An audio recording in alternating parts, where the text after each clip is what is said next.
Hello, bonjour. Bonjour à tous. Oh, on est ravis de vous rencontrer. Tout le monde va bien? Ouais, ouais. Salut, bonjour Alexandro. Tout le monde est là. Waouh, c'est fantastique. Waouh, vous nous entendez bien? Le son est bien, la caméra, tout va bien. Oh, on est ravis, on est ravis. Vraiment, c'est génial de vous voir tous présents pour ce premier webinaire. On est très excités, comme vous, de partager un peu de connaissances ce soir. Et vraiment, tout se passe bien. Waouh! Hello, bonjour à tous. Ouais, c'est génial.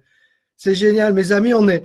Ce qui est extraordinaire pour ce premier webinaire, eh bien, on est autour du globe, hein. Il y a véritablement des gens qui viennent depuis, bonjour Irina, depuis très très loin, hein. On a des gens du Brésil, on a des gens, nos amis de France, hein. Bienvenue à tous nos amis de France. On a des personnes également de Suisse, hein. On a vraiment nos amis de Belgique également qui sont là. Wow, c'est vraiment, nous aussi, on est tellement ravis de vous voir. C'est magnifique. C'est vraiment un moyen de se connecter et puis de passer cette pleine lune ensemble en plus. Alors, ce soir, on a vraiment la chance de pouvoir vous aurez l'occasion de poser également des questions durant le thème qu'on va aborder par rapport aux relations. Et nous aurons la chance aussi d'avoir notre amie Catherine, qui sera aussi modératrice, qui répondra également à vos questions. Et on démarrera avec le thème justement de la pentanalogie, hein. La pentanalogie, c'est vraiment le premier cours en plus que Lydia a donné dans cette école, hein. Avant même que l'école existe, hein, finalement, eh bien, à ce moment-là, la pentanalogie, c'était ton premier cours, hein. Ouais. Voilà. Oui, Hein. c'était toute l'aventure du Shaveda a commencé avec la pentanalogie.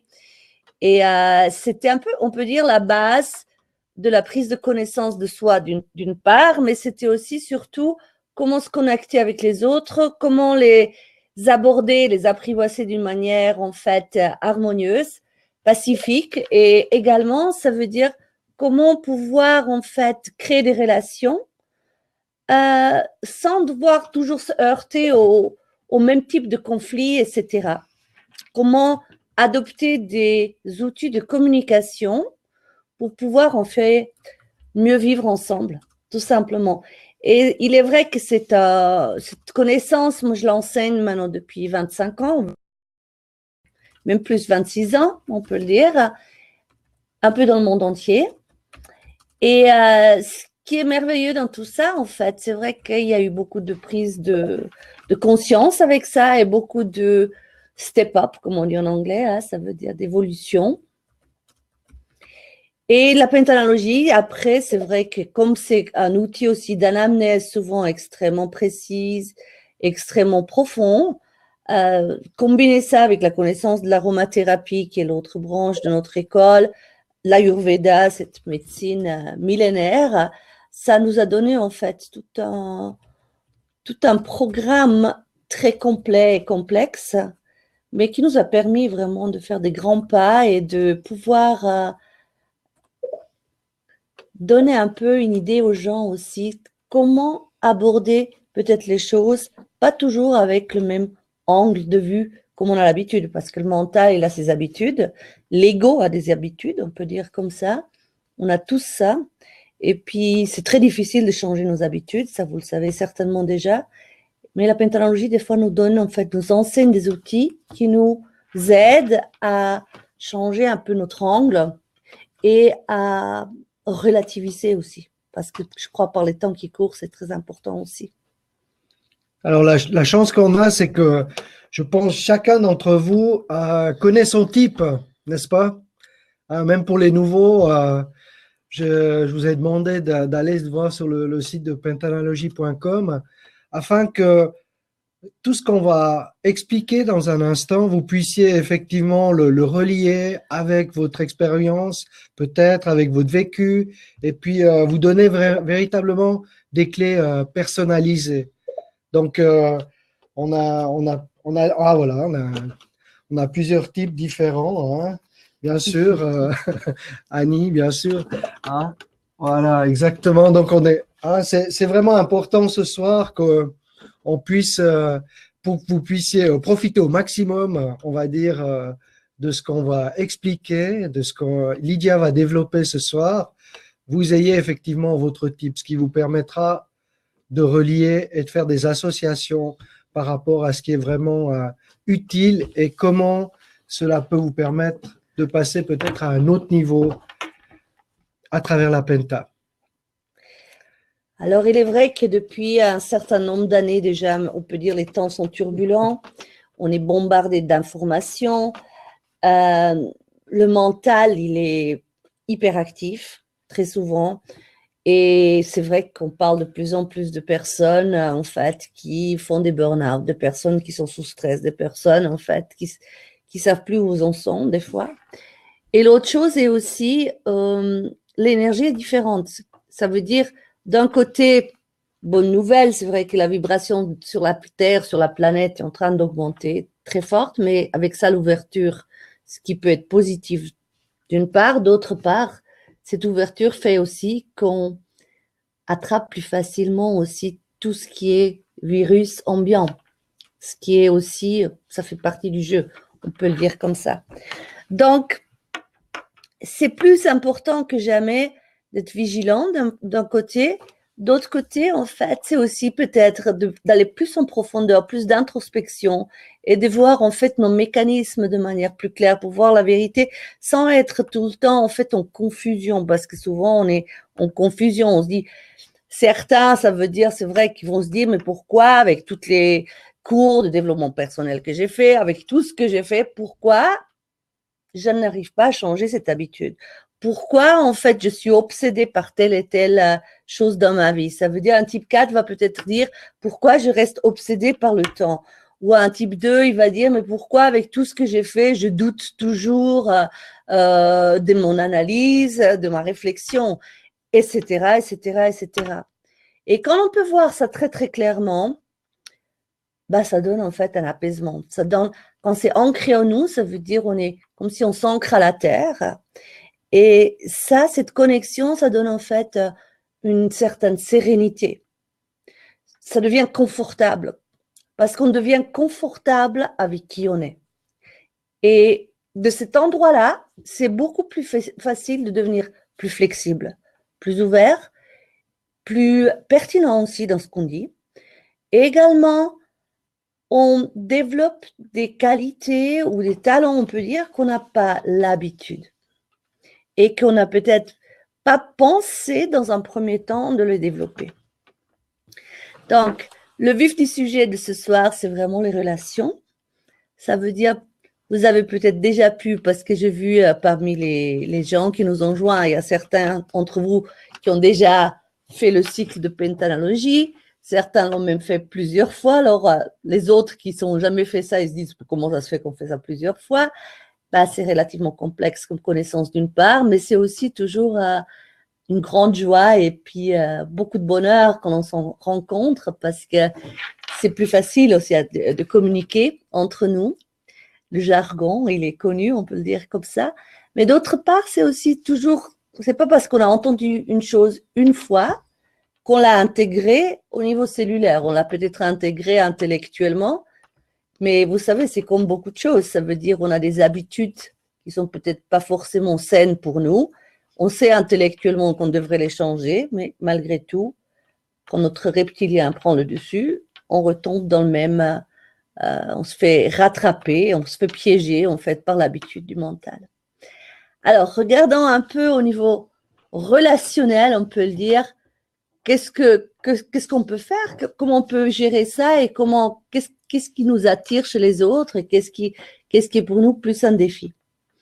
Alors, il y a des types 2 parmi vous. Alors, les types 2, c'est vrai, c'est des êtres qui sont d'habitude très sensibles et qui sont facilement attirés par des personnes qu'ils estiment intelligents, visionnaires, qui ont en fait des grands objectifs dans la vie, qui sont déterminés, qui sont en fait des leaders. Le type 2, de manière générale, est plus attiré par les leaders, on peut le dire comme ça. Et même des fois attiré, on peut dire même impressionné, selon comment on tourne la chose. Et en même temps, il a besoin de s'entourer par ce genre de personnes parce qu'il se sent plus protégé, il se sentira plus reconnu, il se sentira en fait plus à l'aise avec ce genre de personnes. Parce qu'il ne va pas admettre des faiblesses, etc. Mais dans son fort intérieur, des fois, il y a des doutes. Et il ne fait pas facilement confiance, le type 2, on peut le dire comme ça. Alors, c'est vrai que le type 2, il va avoir, on peut dire, sa zone de confort, ce sera les types 8, parce que c'est souvent des personnes très déterminées, très décisives, avec un certain charisme, ou il sera aussi attiré par un type 9, connu un peu comme altruiste, et le côté intellectuel du 9 va le fasciner. Il sera facilement séduit par ça.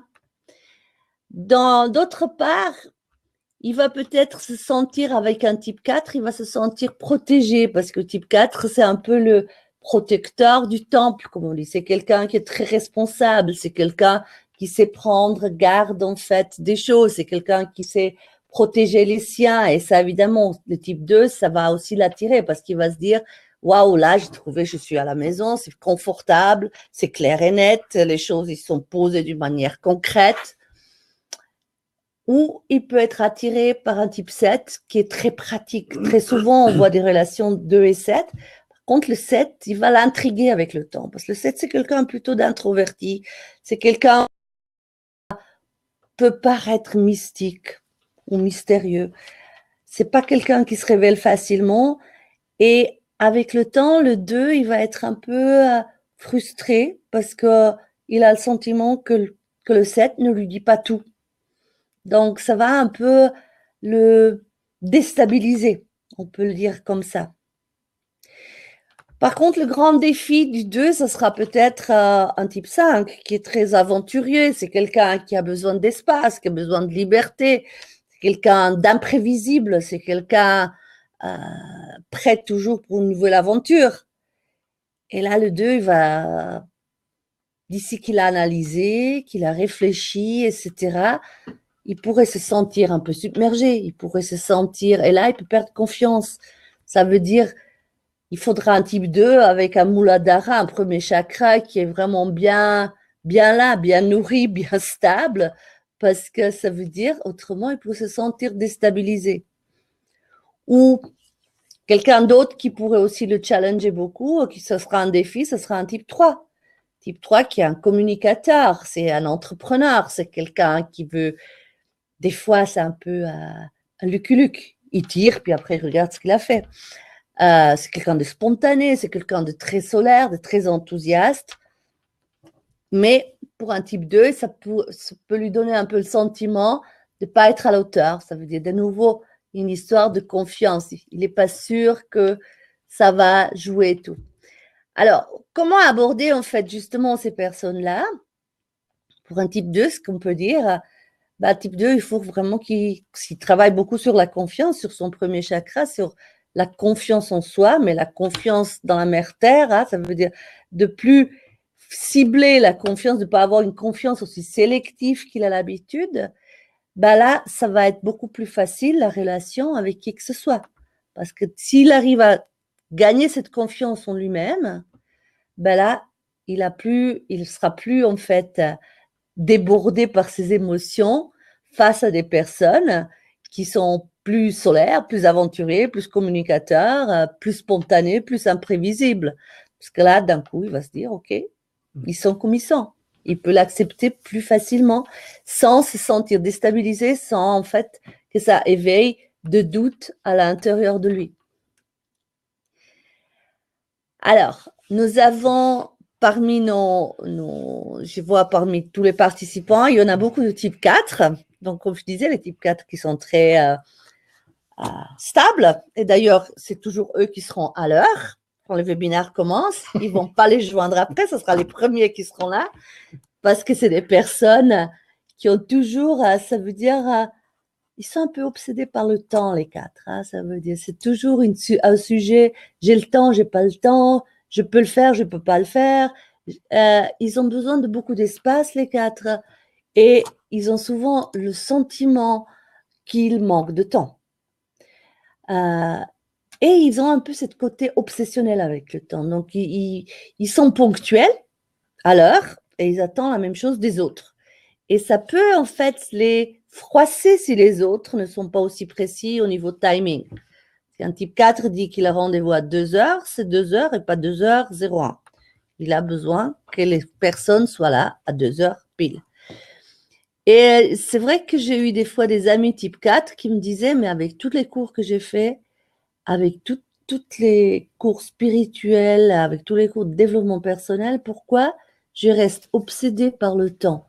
Pourquoi j'ai toujours peur de ne pas l'être à l'heure? Pourquoi ça me fâche autant quand quelqu'un, en fait, est en retard ou que je dois attendre quelqu'un? Pourquoi, en fait, ça m'irrite à ce point-là, en fait? Qu'est-ce qu'il y a avec moi que ça touche cette corde de 4 qui me déstabilise complètement? À base, il faut dire que le 4, depuis tout petit, en fait, depuis enfant, et c'est quelqu'un qu'en fait, on a, dans son éducation, on a mis beaucoup de points, justement, d'être à l'heure, d'être précis, d'être responsable, d'être parfait. Hein, donc, ils sont souvent perfectionnistes, les 4. Ça veut dire focaliser que les choses soient bien faites selon comme eux, ils veulent. Alors, il est vrai que le 4 va très bien s'entendre avec un type 2, par exemple, parce que là, il peut jouer son rôle de protecteur et le 2 respectera ce côté très responsable du 4. Oui, il va aussi très bien s'entendre, par exemple, avec un type 8 qu'il considère comme un leader parce que ce 8 qui est déterminé, décisif, qui sait prendre les choses en main, qui sait en fait mettre les choses en ordre. En plus de ça, il a un sens de beauté, d'harmonie et tout ça. Ça lui convient très bien aussi. Donc le 4, ça veut dire il va s'entendre bien avec un 6 qui a aussi un peu ce côté précis, temps, exigence, ambitieux. Ça plaît.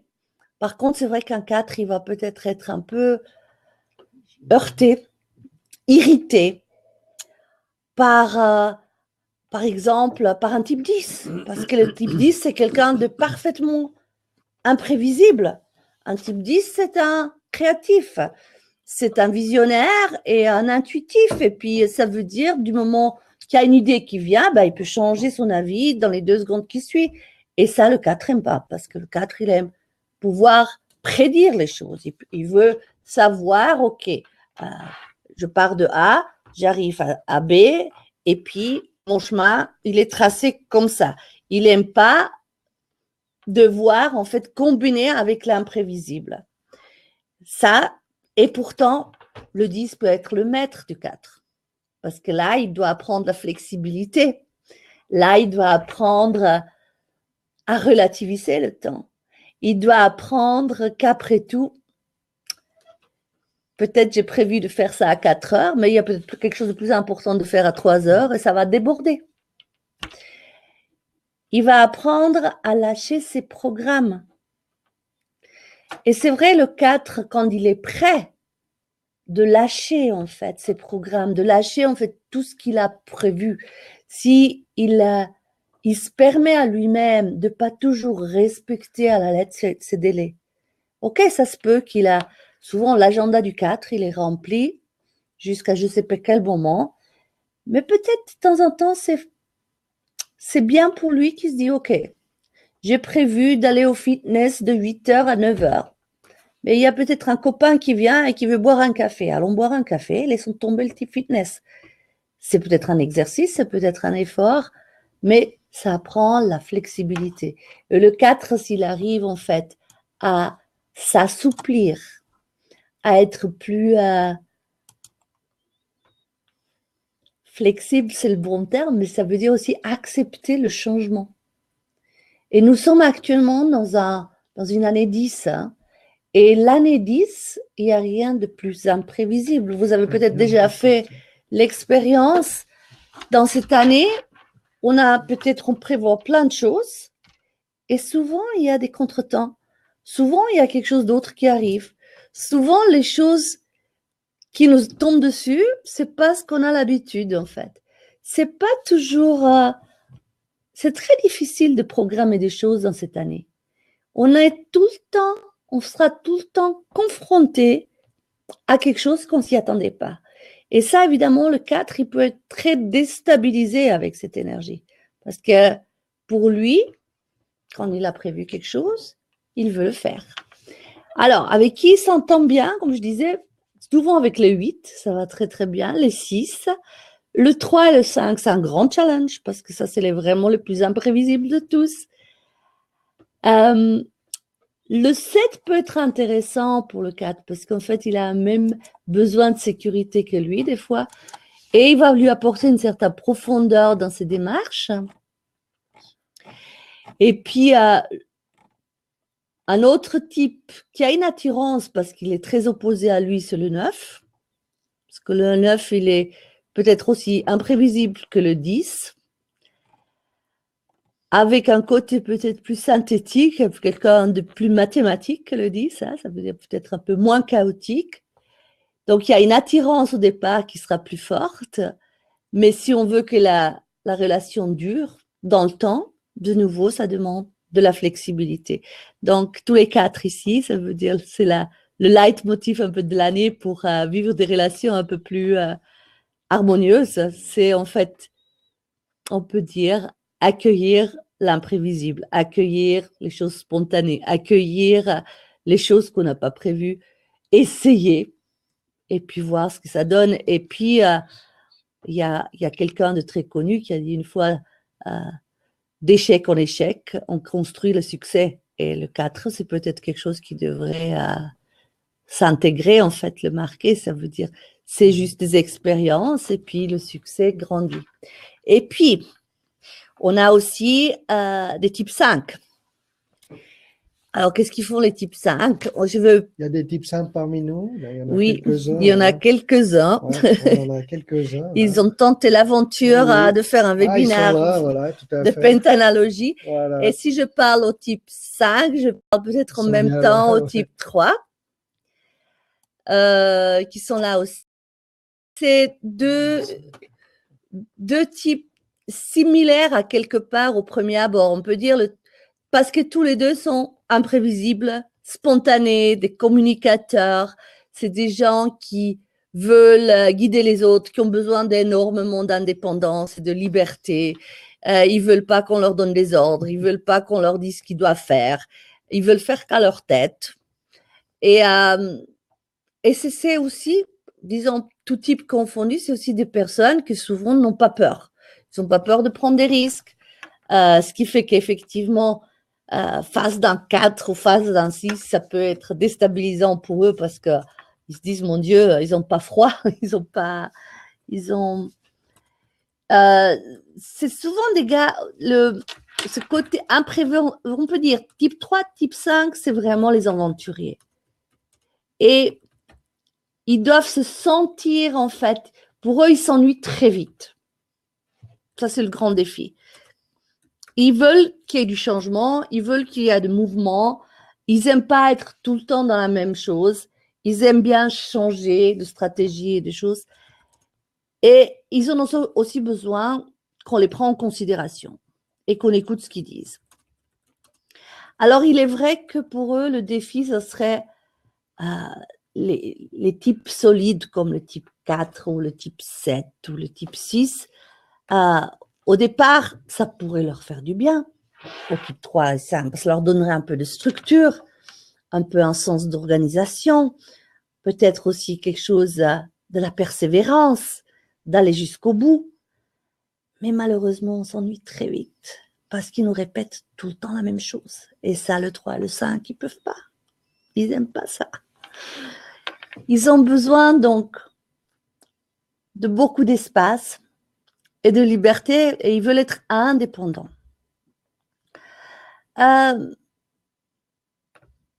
C'est aussi, à quelque part, ils doivent apprendre d'aller jusqu'au bout. Parce qu'ils aiment goûter beaucoup de choses, ils aiment essayer beaucoup de choses, ils aiment un peu…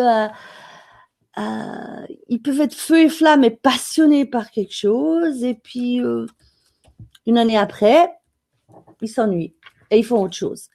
Donc, en soi, c'est créatif, en soi, pourquoi pas, mais la tendance est là qu'on n'approfondit pas les choses et puis on reste des fois en superficie. Ce qui fait effectivement que on n'écoute pas jusqu'au bout nos interlocuteurs. Donc, si vous avez en face de vous un 3 ou un 5, vous allez peut-être constater à un moment donné que des fois, ils font semblant d'écouter. Ils croient même, eux, qu'ils écoutent, mais ils sont déjà, leur esprit a déjà navigué ailleurs. Ils sont sur une autre planète. Ils sont déjà dans d'autres projets. Ils ont déjà fait autre chose. Donc, c'est fluctuant. Différence entre le 3 et le 5. Le 3, il est quelqu'un de plus ambitieux, on peut dire, de manière générale, qu'il a besoin, en fait, d'avoir raison. Et quelqu'un, en fait, qui n'écoute pas quand on lui donne des ordres. Donc, si vous communiquez avec un type 3, conseil que je donne à tout le monde, quand vous communiquez, vous avez un enfant type 3, par exemple, ça veut dire, ne dites jamais tu dois faire ça ou ça, parce qu'il ne vous écoute pas. C'est aussi simple que ça. Laissez plutôt, c'est plus subtil. Avec un 3, peut-être si on dit, moi j'ai essayé ça, mais je ne sais pas si ça t'intéresse, là peut-être il va le faire. Ou vous dites quelque chose du style, peut-être à l'occasion, tu pourrais essayer, mais ne te presse pas. Là, il va le faire immédiatement. C'est un peu dans leur nature. Ils ont besoin, en fait, d'avoir le sentiment que c'est eux qui ont décidé. Ce qui concerne le type 5, c'est quelqu'un de plus émotionnel que le 3, et les émotions, on peut les percevoir immédiatement. C'est quelqu'un, en fait, de passionné, de kinesthésique. Eux, on arrive à les séduire plus justement au niveau émotionnel. Ça veut dire, il doit sentir la connexion avec les autres. Il doit sentir, en fait, que si vous voulez quelque chose de lui, c'est parce que vous l'aimez. Parce que vous êtes connecté à lui. Le type 5 ne peut pas être avec quelqu'un où il ne sent pas une connexion au niveau du cœur, où il ne sent pas une connexion, en fait, au niveau du toucher. C'est quelqu'un qui a besoin de ça. C'est quelqu'un aussi qui peut, en fait, s'investir corps et âme de manière très passionnée, pour autant qu'il aime. Et quand il n'aime plus, il va sur un autre objet. Il ne peut pas pionner pour ça. Et comme je disais, quelqu'un qui a besoin de mouvement. Les types 5, ils ont besoin de mouvement, de changement, d'aventure.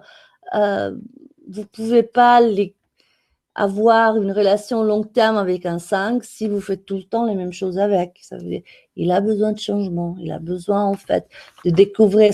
Parmi tous les types, c'est lui il adore voyager, il adore découvrir de nouveaux horizons, il adore voir en fait de nouveaux pays. Ça lui plaît. Le grand défi pour le 5 aussi, ça serait le 10. Parce que le 5, il est très émotionnel, très émotif, très connecté, mais il est connecté en fait avec des personnes réelles, avec la vie réelle, avec la Terre, on peut le dire, que le 10, il est plus connecté avec les dimensions invisibles, avec ce que l'intellect ne peut pas palper, avec des choses un peu plus abstraites. Donc ça, pour le 5, c'est un peu chaotique. Il ne comprend pas très bien en fait cette démarche. Alors, après, qu'est-ce qu'on a comme type? On a le type 6, il y en a quelques-uns là, il y en a parmi nous. Hein. Ils sont bien faits ensemble, les types 6. Hein. Ils sont bien là. Hein. Yes, hein, Rachel, pardon. On avait avant notre ami. On a plusieurs types 6 hein, qui sont bien exprimés. Exactement, ils sont là. Et où sont les 6? Où sont les 6? On les a? On a quelques-uns. Oui, il y en a quelques-uns, bien sûr. Il y en a quelques-uns, tout à fait. Alors, les types 6, en fait, les types 6, de manière générale, ce qu'ils aiment, c'est qu'on les considère comme quelqu'un de logique, intelligent. C'est quelqu'un on peut dire, tout type confondu, c'est les types 6 qui ont besoin de plus de sécurité. Ça veut dire ils ont besoin de preuves pour croire quelque chose. Ils ont besoin, en fait, que les choses soient palpables. D'autre part, le 6, il est très attaché aux traditions. Il recherche l'harmonie. Il recherche, en fait, des valeurs familiales, traditionnelles, on peut le dire. C'est quelqu'un qui a besoin, en fait, de bâtir, on peut dire, son temple, sa maison, sur des valeurs sûres. La sécurité est vraiment quelque chose de primordial pour le 6. Très attaché à la sécurité. Et c'est souvent quelqu'un, en fait, comme ami, c'est quelqu'un qu'on a à vie souvent parce que c'est quelqu'un de fidèle. En amitié, ça veut dire c'est quelqu'un sur qui on peut compter. Et c'est quelqu'un qui sait aussi valoriser les autres et parmi toutes constellations, en fait, toutes les constitutions, on peut dire c'est quelqu'un qui sait communiquer le plus facilement avec tout le monde. Il sait s'adapter à son environnement. Il sait en fait s'adapter à tous les différents types et il a la logique nécessaire de aussi adapter sa communication selon ses interlocuteurs. Alors, pour cette raison-là, on peut dire que les 6, ils ont une certaine facilité de communication avec tout le monde et ça fait souvent qu'ils ont un côté séduisant et souvent beaucoup de succès par leur capacité de communication.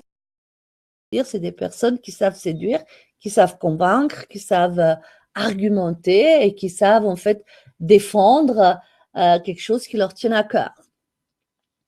C'est vrai que eux, ils s'accordent très très bien avec les 4 parce qu'ils ont les 2, ils ont besoin de sécurité comme valeur.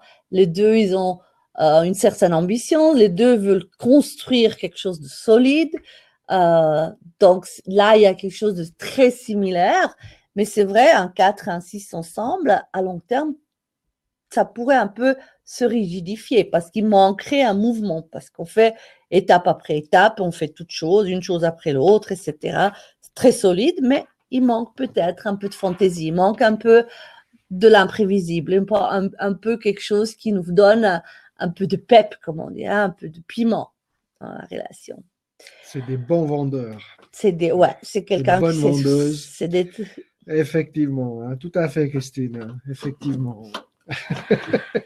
Et puis, il est vrai que ce côté du 6 très logique, très terre-à-terre, très pragmatique, bah, ça veut dire des fois on est attiré par l'opposé. Ça veut dire il pourrait être fasciné par un 10 qui lui paraît tellement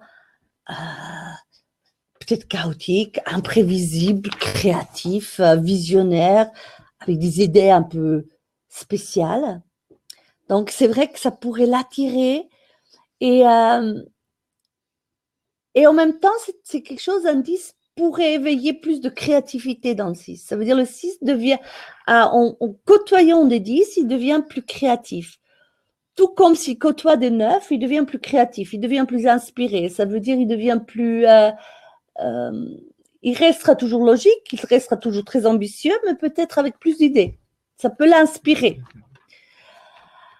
Il pourrait être attiré par le 7, parce que le 7, c'est quelqu'un de très indépendant, qui vit un peu dans son monde, et ça permettrait aussi de garder aussi une certaine indépendance et de réaliser ses propres objectifs, ses propres rêves, ses propres visions. Donc, ça veut dire il y a une certaine attirance qui est là. Et souvent, en fait, le 6 avec le 7, c'est des relations, en fait, on se respecte mutuellement beaucoup. Ce qui est probablement aussi un de ses choix préférés du 6, c'est la sensibilité du 2. Le 6 peut être très attiré par le 2. Le 2, il est très sensible, hein, comme je disais avant. Et en même temps, ce côté, le 2, il est aussi attaché à la famille, il aime aussi les valeurs familiales, il aura la sensibilité nécessaire d'aller dans le sens du 6. Donc ça, c'est aussi une relation où c'est Pour le 6, c'est très confortable parce que là, évidemment, il peut le guider, il peut l'inspirer, il peut l'aider aussi à grandir. Et puis, mutuellement, ils vont se faire du bien dans ces choses-là. Et on peut dire de manière, comme j'ai déjà dit, le 6, normalement, s'il lâche prise un peu de son besoin de sécurité qui est vraiment important, hein, ça veut dire, c'est souvent les 6, on peut dire, c'est des personnes qui, ils ont peur de manquer. Donc, comme ils ont peur de manquer, bah, ils vont en fait construire leur vie en sorte pour pas manquer. Mais ça bloque des fois l'énergie, en fait, même de la matière, parce que si vous rigidifiez, vous cristallisez, en fait, dans ces peurs. Et puis, pour finir, au lieu de grandir et d'avancer et de rentrer dans l'abondance et dans la prospérité, bien, on reste bloqué, en fait, dans un schéma et dans une peur qui n'a plus raison d'être. Et là, effectivement, ça veut dire des 10 ou des 9 ou des 8 même peuvent donner aussi, en fait, cette confiance et un peu lâcher ses peurs par rapport à ce peur de manquer tout le temps. Et puis, qui est encore là? Alors, donc on vient de parler du 7. Si on parlait du 6, si on parlait un peu du 7, alors on va le faire il y a des en 7. suivant. Là. Il y a des 7. Est-ce qu'il y a des 7 dans notre salle de conférence? Ah, quand même, oui, c'est Il y en a bien, ouais, plusieurs. d'accord, merci, quoi. Parfait, quoi. Bienvenue au 7 aussi, hein, merci. Génial. Bien. Oui, c'est très bien, quoi.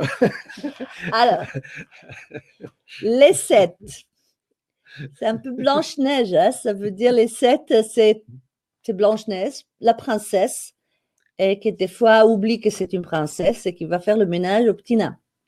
Ce qui veut dire, c'est quelqu'un qui souvent ne révèle pas vraiment qui il est, de son fort intérieur. Donc, vous pouvez rencontrer des 7 qui sont très communicatifs, qui parlent avec beaucoup de monde, c'est des vrais caméléons, ils peuvent s'adapter à tout type de situation, ils sont très créatifs, ils sont très inspirés. Mais souvent, on peut côtoyer un type 7 pendant des années et on ne sait pas qui est vraiment en face de nous. C'est peut-être un bon vivant qui parle avec nous, qu'on peut discuter de 1001 choses. On peut même rentrer dans des sujets philosophiques pendant des heures. Mais quand il s'agit de leurs émotions, de leur vérité, de ce qu'ils ressentent vraiment, là, le 7, souvent, parle pas beaucoup. Il dit pas vraiment ce qui se passe. Et ça, c'est le challenge pour les autres quand ils côtoient le 7, parce que c'est des amis fidèles souvent, c'est des amis qu'on peut côtoyer des années, c'est des gens qui peuvent être extrêmement intéressants parce que le 7 adore chercher la vérité, c'est un chercheur, donc il va en fait pouvoir parler avec vous de tellement de choses philosophiques, de tellement de connaissances qu'il peut acquérir le long d'une vie. Il va avoir une culture générale plus que n'importe qui d'autre. Il est passionné par beaucoup, beaucoup de sujets. Mais je pense, le 7, surtout cette année, vous devez vraiment, je dirais, apprendre ou juste parler de temps en temps de vous, de ce que vous sentez, mais vraiment, de ce que vous percevez au niveau de votre cœur, de si vous avez quelque chose à reprocher à quelqu'un, dites-le, parce que je sais que vous pouvez le dire avec tact, vous le dites certainement avec beaucoup d'élégance, mais dites-le, ne le gardez pas pour vous. Exprimez en fait ce qui vous dérange, exprimez aussi ce qui aurait pu vous faire souffrir, exprimez ce qui fait que vous ne pouvez pas vous épanouir, vous ne pouvez pas être heureux. Soyez exigeant, osez dire. Parce que souvent le 7, des fois, quand il se fâche, tout le monde est surpris, tout le monde est stupéfait, parce que c'est imprévisible comme réaction et on ne sait pas pourquoi. Et tout le monde va vous dire, mais ça ne te ressemble pas du tout. Parce que vous attendez toujours presque le dernier moment jusqu'à dire, presque des fois quand c'est trop tard, hein, ça veut dire, j'ai des fois vécu avec les 7 que quand le vase est plein, c'est rupture et ils mettent les gens au fait accompli. Et pourtant, il n'y avait aucun signe avant pour pouvoir deviner qu'il y a quelque chose qui ne va pas. Parce que vous vous cachez tellement derrière votre grande connaissance, votre culture, tout ce que vous savez, etc. Le 7 s'accorde extrêmement bien avec le 9, par exemple, parce que ça veut dire il est attiré par le côté altruiste du 9. Il s'entend aussi très, très bien souvent avec le 4, parce qu'il y a un besoin de sécurité qui est similaire. Mais là, de nouveau, le 4 ne va pas vous challenger pour parler et pour vous révéler. Donc, il faut que vous faites un effort. Et il a souvent aussi une grande capacité d'entente avec le 10, parce que le 10, avec sa créativité, ça va aussi stimuler la créativité du 7. Donc ça, c'est des zones de confort, mais amusez-vous aussi de passer un peu de temps avec des 3 ou des 5 qui sont imprévisibles un peu. Ça va vous donner un peu de mouvement, ça va vous donner un peu de challenge peut-être, défi peut-être, mais aussi peut-être un peu d'ouverture. Et peut-être le 5 peut vous apprendre de exprimer davantage des émotions, pas uniquement des connaissances. On passe au type 8, alors qu'est-ce qu'on peut dire de notre cher type 8? On a des types 8 qui sont présents ce soir. Est-ce qu'il y a des types 8 ce soir avec nous? Est-ce qu'il y a quelques types 8 qui seraient parmi nous, ou bien on n'aborde même pas le type 8 ce soir? Ce serait un peu triste, on aimerait bien voir. Est-ce qu'il y a des types 8 parmi nous? Quand même. Ah, il y en a quand même. Même en mutant 9, c'est parfait, quoi. Voilà, voilà, exactement. Hein. Magnifique. Magnifique. Super. Hein. Alors, bienvenue Voilà. au type 8. Hein. Les types Alors. 8 enfants, alors pour maman, c'est parfait. Quoi. On est tout à fait d'accord. C'est le rêve de maman. Alors, les types 8, il y a beaucoup de choses à dire sur les types 8. Tout d'abord, ça veut dire, c'est des personnes, en fait, qui ont souvent une connexion facile avec les autres. Ils aiment les êtres humains, ils aiment les autres, et ils aiment aussi être considérés comme des bienfaiteurs, on peut le dire comme ça. Avec un côté très déterminé, c'est des personnes extrêmement ambitieuses, mais on ne voit pas ça tout de suite. On voit beaucoup plus facilement un 6 ou un 4, l'ambition chez un 6 et un 4. Chez un 8, c'est plus caché. Mais un 8, quelque chose qu'il a décidé et qu'il veut obtenir, il ne lâchera pas le morceau, il va être très déterminé, il obtiendra d'habitude gain de cause, on peut le dire comme ça. C'est quelqu'un aussi, le 8, qui va... en relation couple, c'est quelqu'un qui va protéger en fait son partenaire et il saura en fait le défendre coréen. La même chose pour ses enfants, pour sa famille, pour les êtres qu'il aime. C'est quelqu'un qui va, c'est presque un peu Zorro, c'est un justicier. Ça veut dire les gens qu'il aime, il les défend quoi qu'il arrive, très fortement. Et il est très, très attiré d'habitude.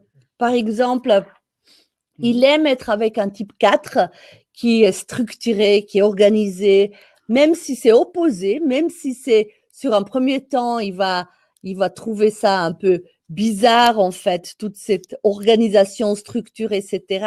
Mais le 8, c'est quelqu'un, le 4 lui donne en fait un sentiment de confiance et de protection. Il se sentira très confortable avec. Il va être attiré aussi, par exemple, par un type 2 ou un type 6 qui ont des mêmes valeurs familiales que lui, qui aiment aussi en fait construire des relations à long terme, qui veulent en fait bâtir en fait quelque chose de solide. Ça va plaire au 8. Il va être un peu plus défiant, plus difficile pour lui.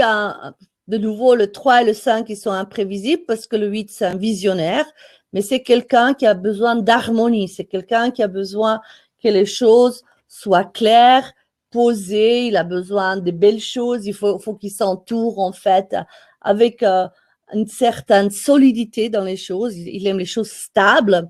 Et effectivement, le 5 et le 3 vont peut-être lui mettre un peu de chaos, mais en même temps, de nouveau, il peut apprendre avec eux l'aventure, un peu le goût de expérimenter quelque chose de différent, etc.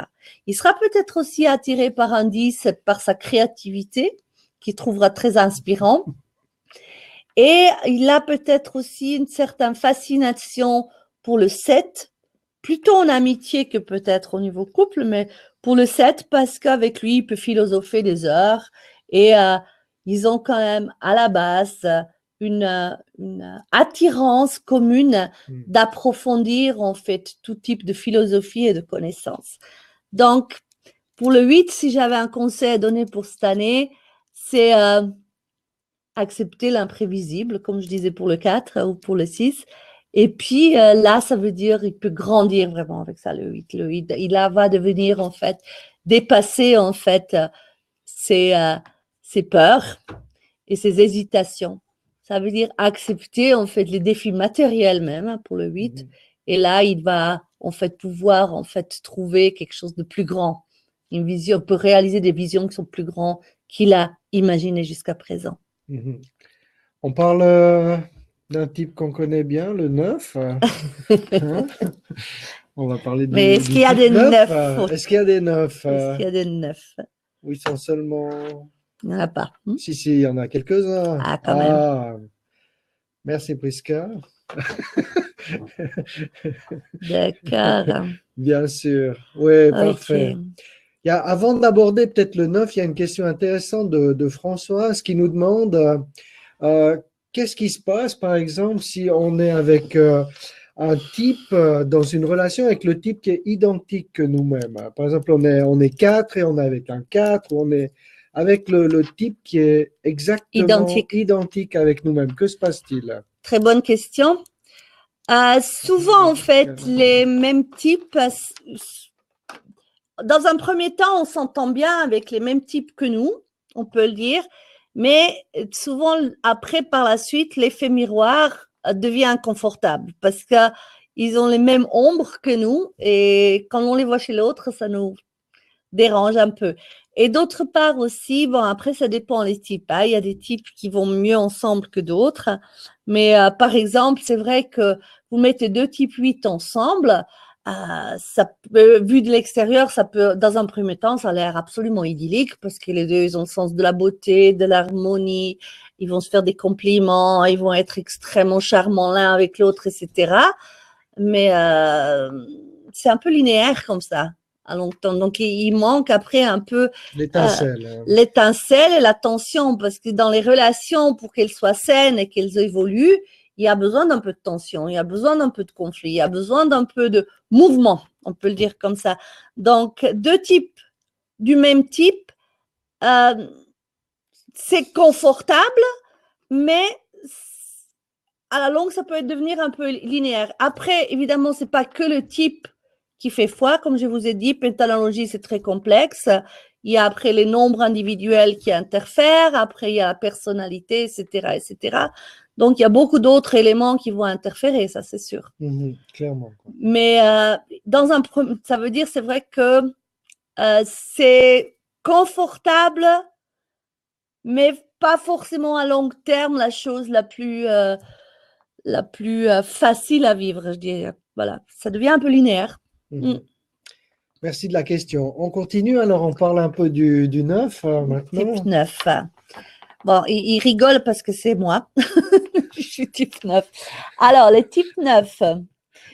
Le grand challenge du type 9, c'est que souvent, dès son plus jeune âge, il fait l'expérience de la trahison, on peut le dire comme ça. C'est quelque chose où il est hypersensible et que ça le touche beaucoup. Et le danger existe chez le 9 qu'il peine en fait à tourner la page quand il a été heurté, quand il a été blessé. Et pour cette raison-là, ça veut dire souvent ce qu'on peut voir chez les types 9, c'est que quand dans une relation, quand il y a une grande déception, une trahison, etc., bah, ils ont tendance à tourner la page, à fermer la porte, et puis ça veut dire plus rien qui est possible, et ils se déconnectent au niveau du cœur. Ça veut dire là, il devient un peu indifférent. Et c'est un peu le danger qu'il y a quand on est en relation avec le 9, parce qu'en fait, à tout moment, il peut, en fait, le 9 se déconnecter de l'autre, en fait, de plus être en diapason avec l'autre, vivre sa vie, vivre dans son monde, vivre dans sa fantaisie, vivre dans ses projets, se suffire à lui-même, et il oublie, en fait, de créer la connexion avec l'autre. En même temps, c'est très paradoxal parce que le 9, en même temps, c'est quelqu'un de très altruiste, c'est quelqu'un qui va, en fait, avoir un besoin extrêmement important de contribuer à un monde meilleur. Il a besoin de contribuer au bien-être de la planète globale et tout. Mais il faut qu'il soit très attentif, il doit faire extrêmement important. C'est très important qu'il ne se débranche pas, on peut le dire comme ça, qu'il ne se déconnecte pas à ce qui se passe autour de lui. Le 9 s'entend de manière générale, on peut dire, c'est quelqu'un qui peut s'entendre très bien avec un 2 parce que ça veut dire ils ont le même besoin de comprendre les choses sur un plan intellectuel.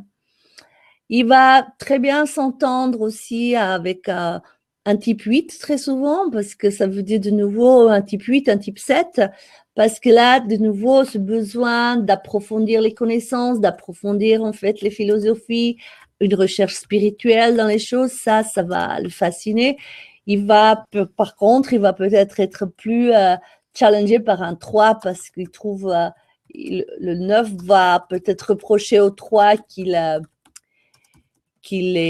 va pas jusqu'au bout des choses, qu'il va pas approfondir les choses, et le 3 reprochera au 9 qu'il va peut-être trop au fond des choses, justement, qu'il va trop loin, qu'il est trop exigeant pour ça. Donc ça, c'est quelque chose qui peut être un peu un défi.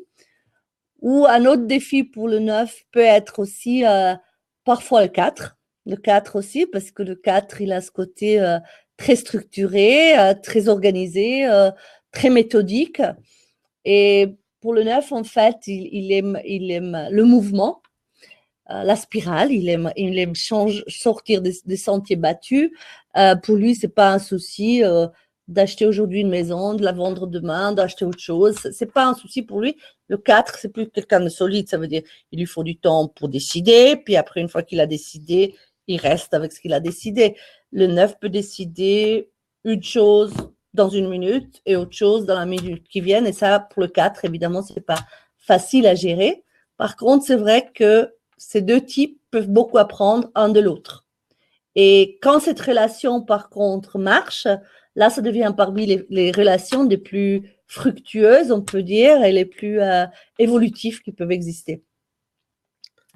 Alors, il y a beaucoup de questions juste qui parlaient justement de certaines personnes aborder je suis, par exemple, est-ce qu'on peut être deux types à la fois? Donc, effectivement, si vous avez un 10 dans votre date de naissance, ou si vous avez une dizaine, un 40, un 60, vous êtes né en 40 ou en 60, etc. Vous avez la chance de muter. Ça veut dire quoi? Vous passez dans un autre type. Donc, vous faites une partie de votre vie par exemple, vous êtes un type 3, comme Fatih, et puis à un moment donné, vous passez en type 4. Donc, il y a cette chance de vivre presque deux vies en une. Je ne dis pas que c'est plus facile, mais c'est effectivement un élément important. Et ce qui se passe dans les relations, justement, c'est que on ne transitionne pas complètement de 3 en 4, par exemple, Fatih.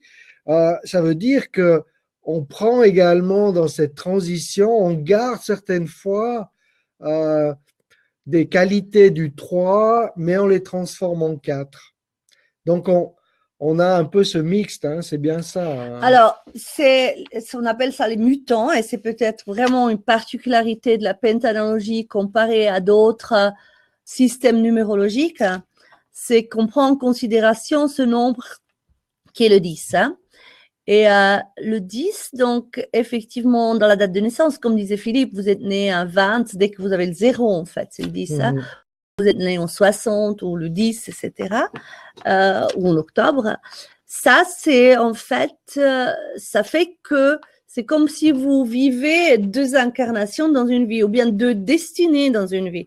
Par contre, le challenge pour les gens qui mutent, qui changent, c'est souvent, ils gardent des mécanismes du premier type qu'ils étaient, mixés avec des nouveaux mécanismes. Et des fois, là, ça demande plus de travail sur soi, souvent pour le mutant, parce que si vous êtes conscient et que vous avez travaillé beaucoup sur vous-même et que vous êtes vraiment lucide et clair par rapport à vos mécanismes, là, c'est plus facile d'accepter ce changement et d'évoluer avec et de grandir avec.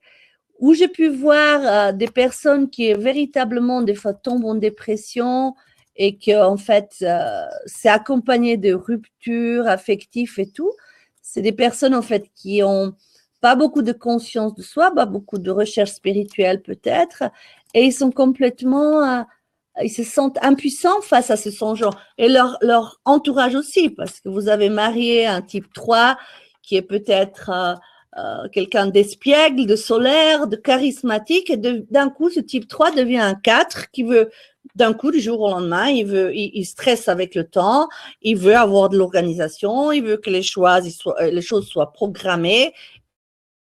La spontanéité qu'il avait en tant que 3, c'est vrai que pour un conjoint, ça peut être surprenant. Par contre, si vous êtes conscient de ce changement et que vous avez travaillé sur vous, vous pouvez accueillir ça comme une énorme plus, parce que vous dites, enfin, je suis quelqu'un de plus méthodique, je suis peut-être plus structuré. Et vous pouvez également, ça veut dire surtout pour les personnes, je vois, qui ont fait de la pentanalogie, ils disent, OK, d'un coup, le temps devient un problème pour moi et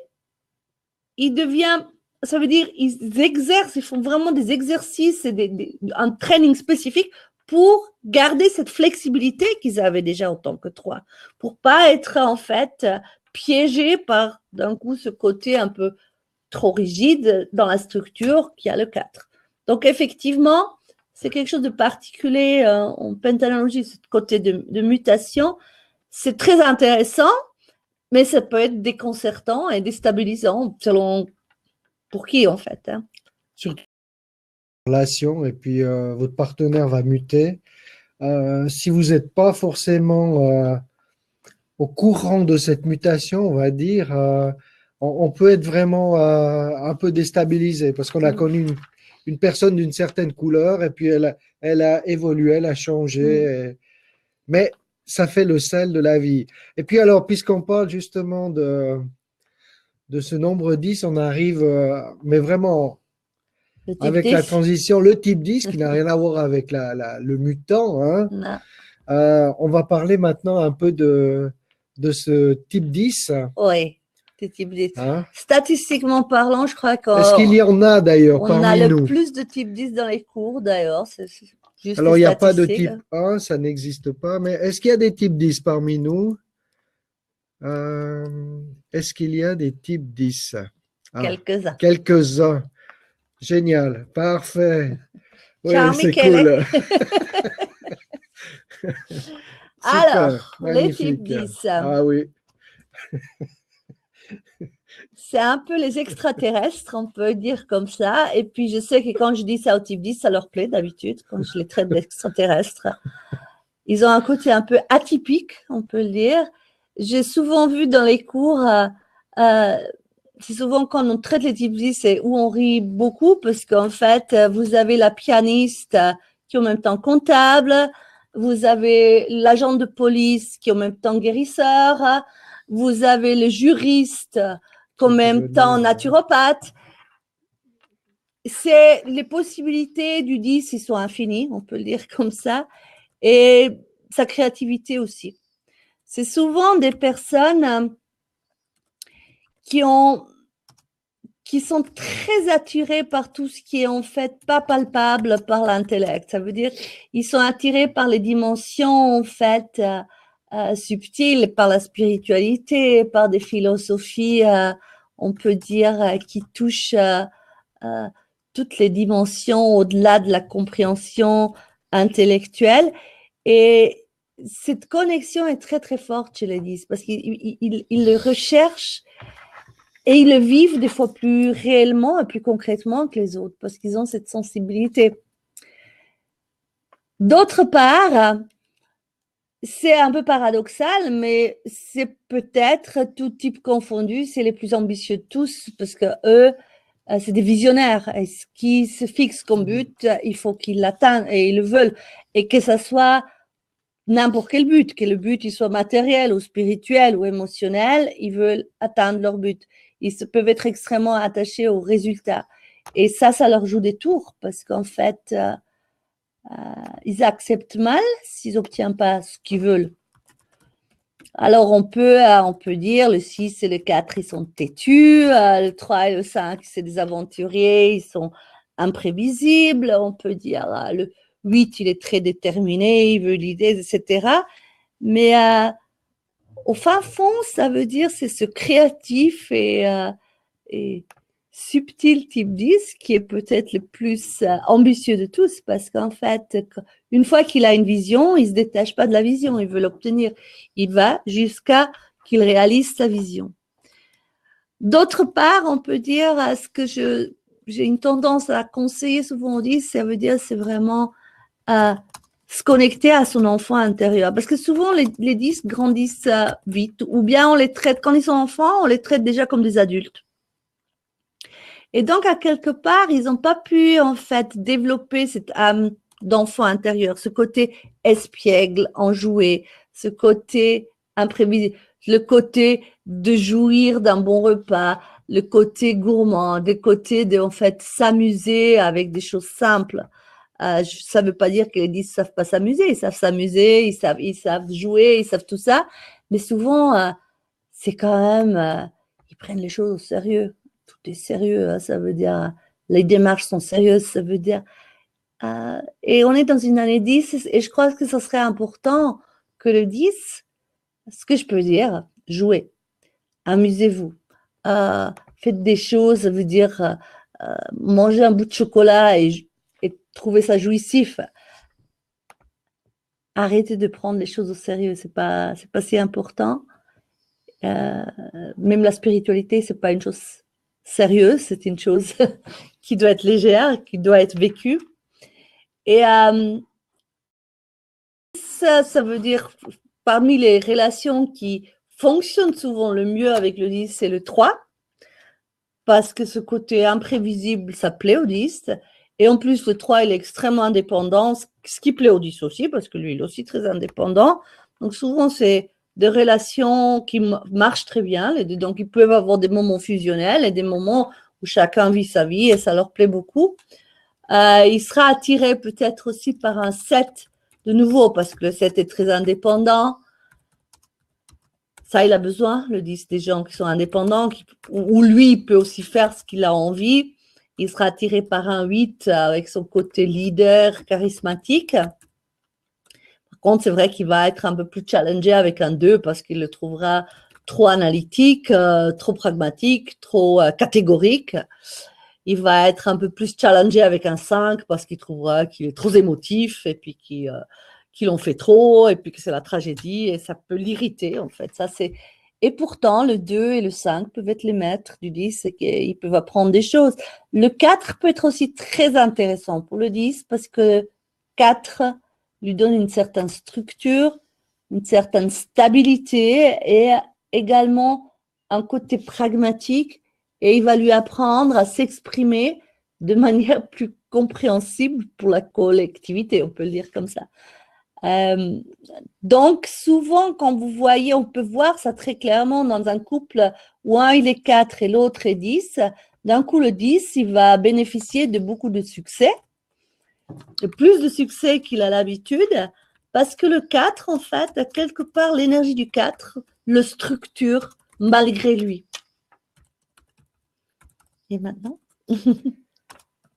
Alors, j'étais en train de répondre. Je me réjouissais justement que Maria, Maria qui est avec nous, qui s'est inscrite hein, pour la formation complète qui aura lieu cette année hein, pour, on va dire que la pentanalogie, elle a évolué en fonction des années également.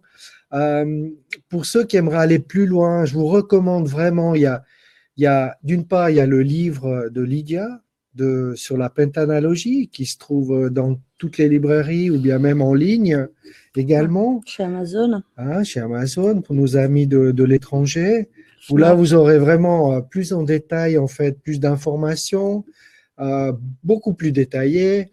Et puis, vraiment, mes amis, si ce soir, ça vous a intéressé, ça vous a cliqué, on va dire, si vraiment ça vous a plu, je vous recommande cette année, et on a l'occasion en fait de faire un grand cours cycle de pentanalogie. Qu'est-ce que ça veut dire? Ça veut dire qu'on a, avec toutes les années d'expérience, hein, Lydia a commencé il y a 25 ans, et on a vraiment trouvé en quelque sorte un rythme de croisière pour former des personnes en pentanalogie qui peuvent ensuite l'utiliser soit dans leur travail, vous pouvez donner des consultations. Vous avez vu, là, ce qu'on a fait ce soir, on vous a donné juste un extrait, vraiment très light. C'est vraiment un échantillon de tout ce qu'on court avec la pentanalogie. Alors, ça se passe de la manière suivante. Vous avez en fait un cours de 5 jours au mois de mai et vous avez ensuite la chance d'être suivi par des coachs certifiés en pentanalogie, des gens également qui suivent, qui donnent régulièrement en fait des consultations de pentanalogie par exemple, ou qui l'utilisent régulièrement dans leur ou comme outil de travail, hein, véritablement, parce on a juste donné un extrait hein, ce soir. Et ensuite, donc il y a des coachs vous avez des séances téléphoniques, vous recevez du matériel, et on se retrouve ensuite au mois de septembre pour passer à nouveau 5 jours. Donc si on veut la formation, elle dure en quelque sorte pour moi presque 4 mois. Pourquoi? Parce que ça permet véritablement d'être ensemble pendant 4 mois. Et la chance qu'on a, c'est que cette formation, on a, on a pris sur nous de l'organiser à nouveau avec la pression des gens, on va dire, hein, puisqu'on a un agenda. Des gens et de nos chargés de cours. Voilà, on a un agenda qui est très, très complet. Nous serons bientôt en Chine, enfin à Taïwan à nouveau. On a déjà eu l'occasion, en fait, d'enseigner cette pentanalogie, en fait, en Chine, à Taïwan. Et la grande différence qu'on a vue avec toutes les autres formules qu'on avait proposées sous forme de la penta, on s'est rendu compte combien l'immersion est importante, combien l'immersion est le fait d'être ensemble. Parce que quand on est ensemble, on peut partager et on va dire presque, plus on a d'exemples, meilleur est l'échange et les possibilités d'évolution. Oui, je pense qu'il est vraiment exceptionnel en fait quand on fait ce cours et qu'on n'arrive pas à faire ni dans une consultation individuelle, ni dans un webinaire, ni dans un livre. C'est le fait de vraiment faire l'expérience de ces différentes énergies qui règnent. Parce que quand vous avez 10 types, 10 sur scène ou 10 types 8, etc., vous pouvez vraiment sentir ce que c'est. C'est encore très différent que comprendre les choses juste à un niveau intellectuel ou juste là, vous faites l'expérience et vous pouvez sentir aussi l'énergie dans la salle comme elle change selon de quel type qui est dominé en fait. Et ça donne une compréhension au niveau de ce qui se passe actuellement sur la planète aussi et de cette cohabitation entre nos différentes personnes. En tout cas, ce qu'on a pu toujours observer, c'est pour moi, c'est le plus grand cadeau qu'on a à travers cette formation. La plus belle chose, c'était surtout quand je vois les personnes qui ont terminé ce cycle à quel point ils ont pu développer davantage de compassion, d'empathie, de compréhension, mais également de connexion avec les autres. En fait, il y a comme si le cœur qui s'ouvrait, en fait. C'est comme si on arrivait d'un coup à accepter des choses qu'on a eu beaucoup de difficultés à accepter depuis toujours. Et surtout, on devient beaucoup plus confortable avec qui on est, avec ce qu'on a et avec les gens qui sont autour de nous. Et quand vous acceptez qui vous êtes, l'essence que vous êtes, vous allez ressentir une paix intérieure qui est vraiment rare dans ce sens-là. Alors, c'est vrai que ce soir, on a un peu examiné les typologies et la différence qu'on fait également dans le cours que l'on propose dans ce cycle, c'est qu'on va donner des outils. Parce que faire un diagnostic, c'est bien, c'est utile. Mais comment est-ce qu'on peut donner un outil pour chaque type? Et justement, on va aussi aborder, à travers les types, on va aussi aborder notre boussole intérieure pour véritablement mettre, on va dire, aligner sa boussole intérieure avec la direction qu'on veut, pour vraiment aller et être la meilleure possible, la meilleure personne possible, on va dire. En tout cas, on est vraiment infiniment reconnaissant que on pensait en faire une demi-heure et puis finalement, on a déjà bien fait, on a fait 1 heure et quart, on est tellement passionnés, quoi. Merci infiniment pour tout ce que vous nous avez apporté. C'était vraiment super, quoi. On a eu beaucoup de plaisir à être avec vous. Et puis, vous aurez la possibilité à la fin lorsque vous allez vous déconnecter, vous allez recevoir un mail également qui vous donnera l'indication pour accéder au replay si vous voulez avoir un peu plus de temps pour toutes les informations. Peut-être pour certains, c'était la première fois, donc c'est très, très dense, on va dire. Donc, vous pouvez l'assimiler, le regarder à nouveau. Et puis, merci infiniment à tous, quoi. Hein?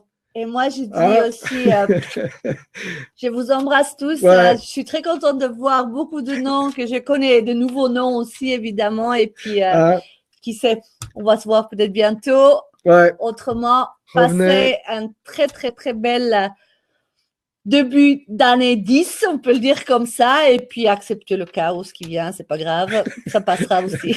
D'accord. À tout bientôt. Hein. Et peut-être alors dans un autre cours. Ciao, une marche ciao. sous le feu ou bien un cours de méditation. Allez, à bientôt. Hein. Au revoir. On finira de répondre encore aux questions après. Comme ça, vous aurez l'occasion de revenir si vous avez quelque chose encore en suspens. Et puis, on va le faire dans les jours qui viennent. Merci beaucoup. Hein. C'était génial de vous revoir tout le monde. Hein. Bye bye. Hein. Bye. Au revoir. Au revoir.